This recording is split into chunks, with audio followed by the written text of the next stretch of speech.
Sorry about everybody. Sorry about that, everybody. We had a little bit of technical difficulties, but welcome and thank you for joining us, Rhonda O'Neill. We're here with you today to talk to you about some of the things that you do at your pawn store, and we want to thank you for letting us come in and doing the interview with you at How the Old West Was. You're very welcome. So let's get right to the point with it, and let's talk about some of the things that you have in store for us today. Yeah. There are some interesting things that float through the pawn shops. We get quite a bit of old firearms. We do a huge selection of guns, and from time to time something really unique comes through. This is one of the ones that we've got in our store. This is one of our display items. This one is Colt, who is a major manufacturer in revolvers during the mid-1800s. Early 1900s is what we're going to be talking about, but as of today, still in business, still going strong. This is the Colt 1851 Navy revolver. It wasn't actually designed for the Navy, but the name stuck. So this one is a 36 caliber, what they call a percussion revolver. This one fires with a cap and ball. The cap being a percussion cap that ignited the powder to release the ball, and that's where the name came from. This particular gun was manufactured in 1852. Beautiful piece. These were one of the first ones manufactured that were comfortable in the frame size to be able to holster. So a lot of the names that you've heard throughout time, this was the gun that they chose to carry. It was light and small framed. Ballistically, it's pretty close to what a today's modern round would be considered a .380. Okay? Okay. So Wild Bill Hickok carried a Navy 51. Doc Holliday was known to carry a 51. Wow. There are quite a few of the Texas Rangers carried these as sidearms. They were very easy to carry compared to the larger Army frames that were just very large, and they were more for keeping on a wagon, putting on a saddle. Cool. So these were a personal sidearm So of were the time. I don't mean to interrupt, but were they pretty much well spread out throughout the country? Yeah. Or how far back?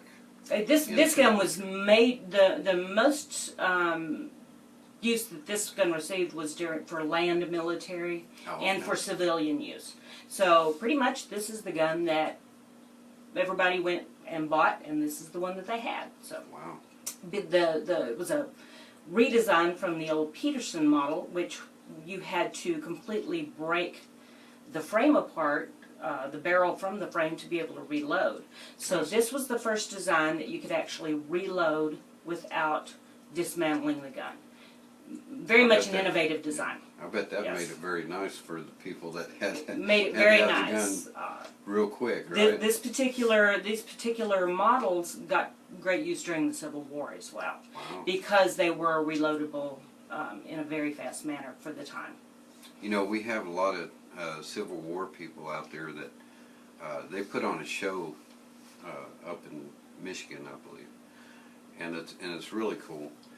So I'm sure this gun was probably used back in those days too. Considering the age, it probably very much so was used during that time. I'm sure it probably had some stories behind it. Yeah. We don't know what they are.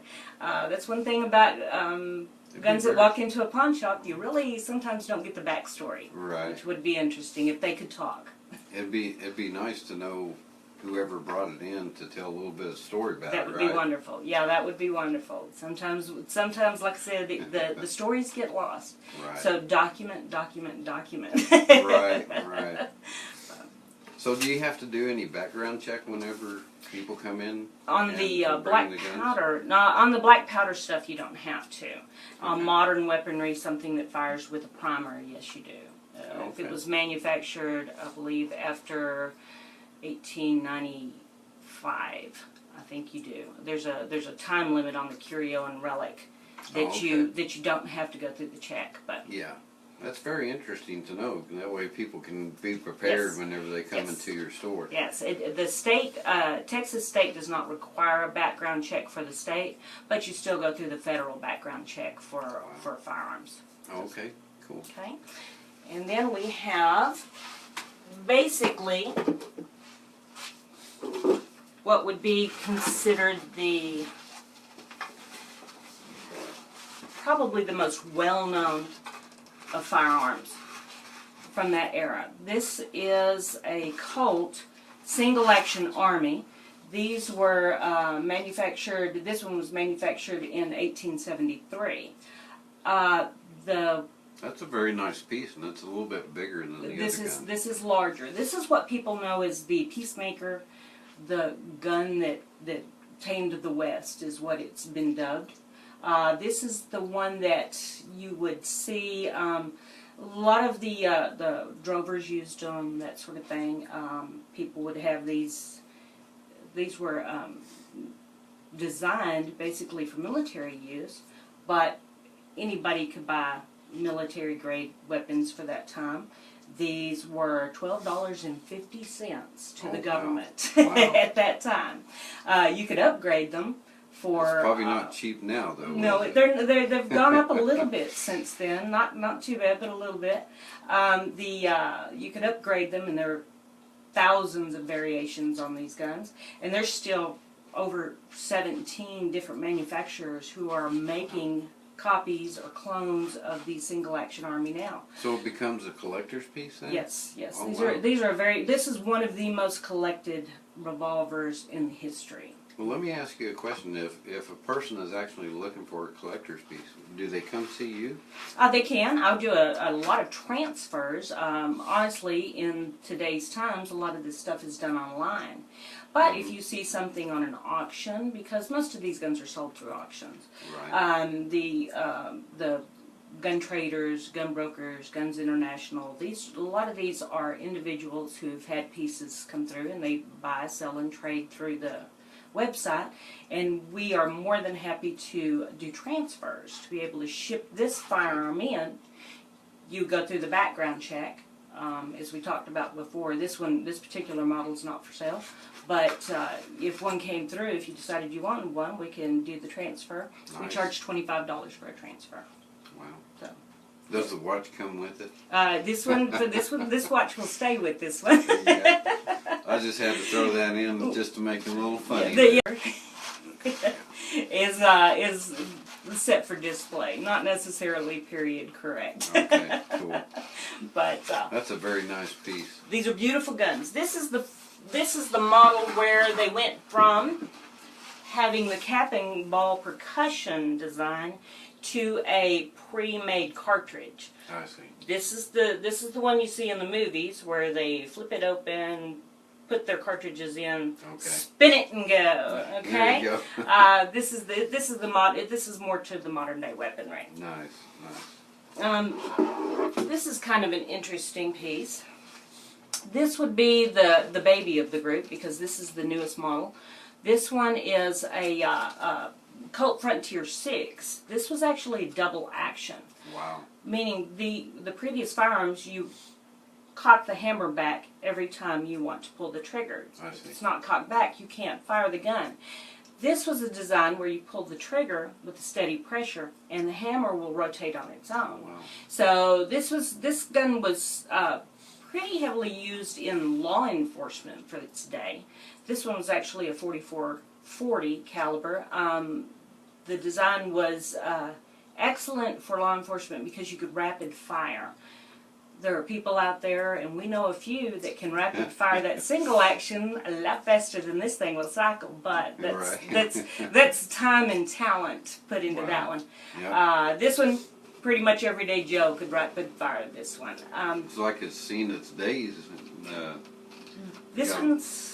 this gun has been in the pawn shop. It actually is my partner's grandfather's firearm.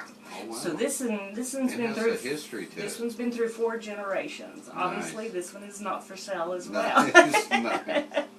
But yeah, this one is was a behind-the-counter gun at the pawn shop back when Jack was in business. Jack Poindexter had Jack's Pawn downtown for a lot of years, and this was the counter gun. Wow, wow. So this one didn't actually come through the pawn shop, but it protected the pawn shop. Now, this gun here, too, can you also get it as a collector's item? This is very much a collector's item. Or is it very hard to find?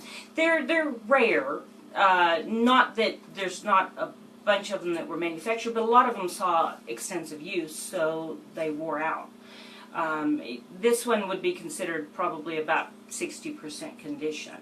They have auctions, and if you find one on auction and you want to order one in, I'm more than happy to do the transfer. But these guns, if you find one in mint condition, can run tens of thousands of dollars. Right. So they can be very expensive. Colts hold their value, probably as well as any manufacturer of firearms that have ever been out there. Their revolvers are very highly desired in the gun market, and people love them. And there's a reason. They're excellent weapons. So. Now we have a lot of gun fans out there, especially over in Tucson, Arizona. They put on some shows and stuff like that. There's some in New Mexico. They're all over the country. A lot of these people are going to be watching this show here today, and they're going to be looking at these guns, and they're going to say, wow, I wish I can have one of those. So what we want to do is we want to also try to show people how this was related back in the days where it was the trading post and that kind of thing. So can you tell us a little bit how your pawn shop is kind of related to the trading post? Well, back in the day, people basically made their own goods. If it couldn't be manufactured at the house, it was considered store-bought goods. Money was scarce. There was not a lot of actual currency available, and so bartering, trading, hence the trading post, was the main way to obtain goods that couldn't be manufactured. So pawn shops have been in existence for a very, very long time. As a matter of fact, a lot of people don't know that Queen Isabella funded Christopher Columbus's trips by pawning her jewels. Wow. So the pawn shop history is very vast. In the Western times, the people would come through, maybe not having ready cash, but possibly having something to trade. A lot of silver that were heirlooms got traded off for things that they needed. A lot of people would trade furs. Trappers were out trapping furs and bringing them in to send back east, and those were valuable. People would trade for gunpowder. People would trade for cloth if they didn't have the ability to make. Exactly. A store-bought shirt was very rare. Right. Gentlemen needed their hats, and so they would trade for hats. They would barter for firearms. A lot of times, in between crops, farmers would bring in goods for the storekeeper to hold until their crops came in. Yeah. Basically, a pawn. Right. Okay. Right. And it's something that is very ingrained into the system. That it's a financial tool, and they used it as such during that time. So, and today, you have a firearm, or you have a watch, or you have a electrical equipment, or something that you want to bring in, get a little cash.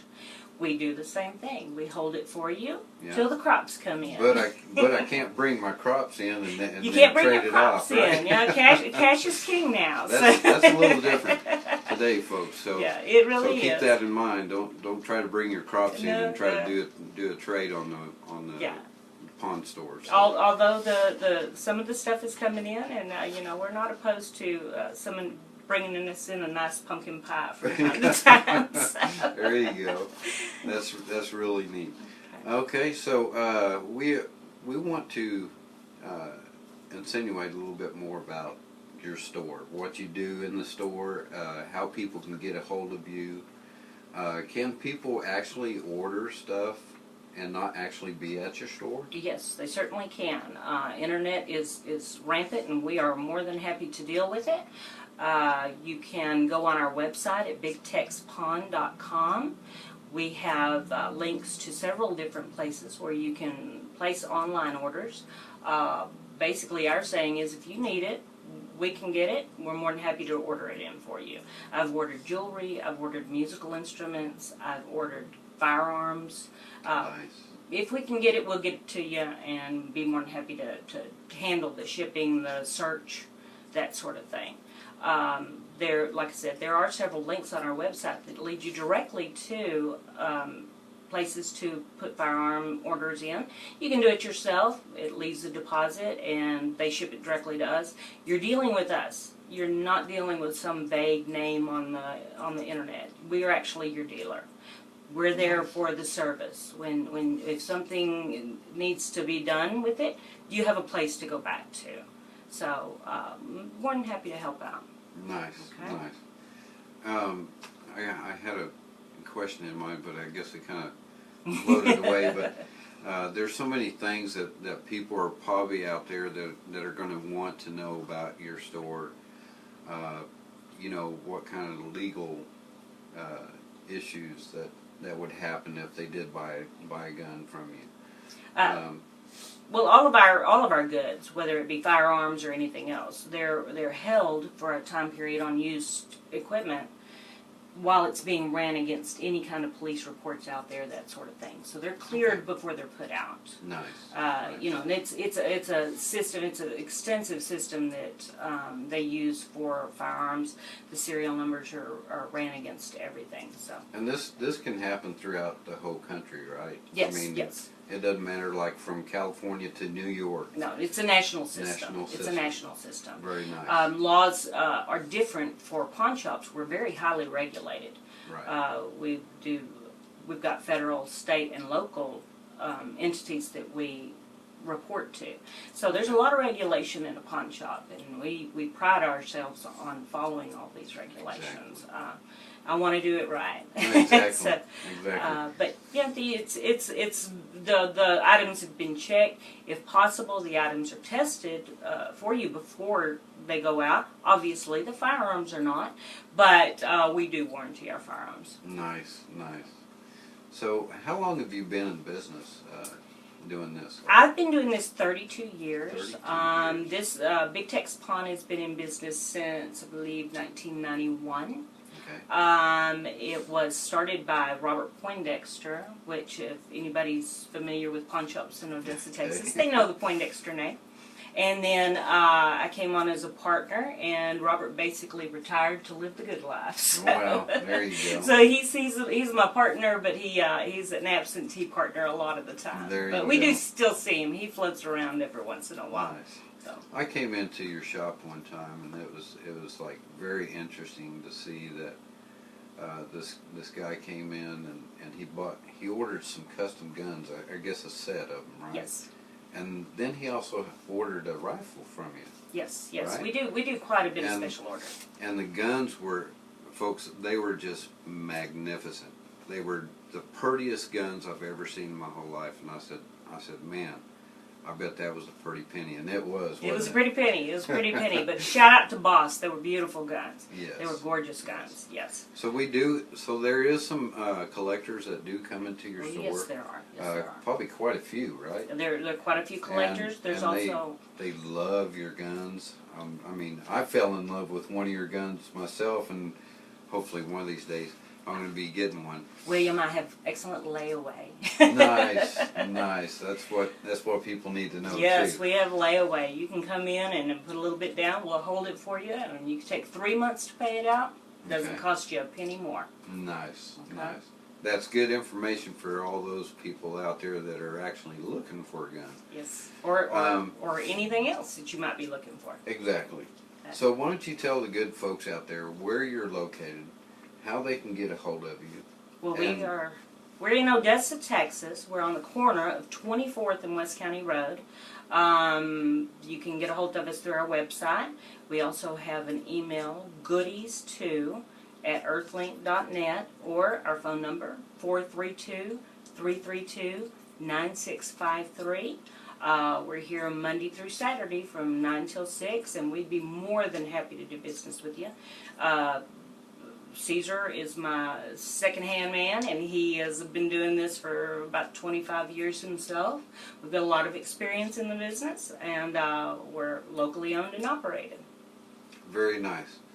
Well, folks, I want to thank you for coming to How the Old West Was, watching the show. Stay tuned for the next show, which I don't have a name for it yet, but it's coming up. And we want to thank each and every one of you that please come and talk to Rhonda O'Neill. She's very knowledgeable about what she does and the things that she can probably ask. You may have some questions or something like that you may want to ask her about firearms or something. So feel free to get in touch with her. Thank you guys again for coming to How the Old West Was live feed show, and we appreciate you, Rhonda, once again. Thank you, William. We appreciate it.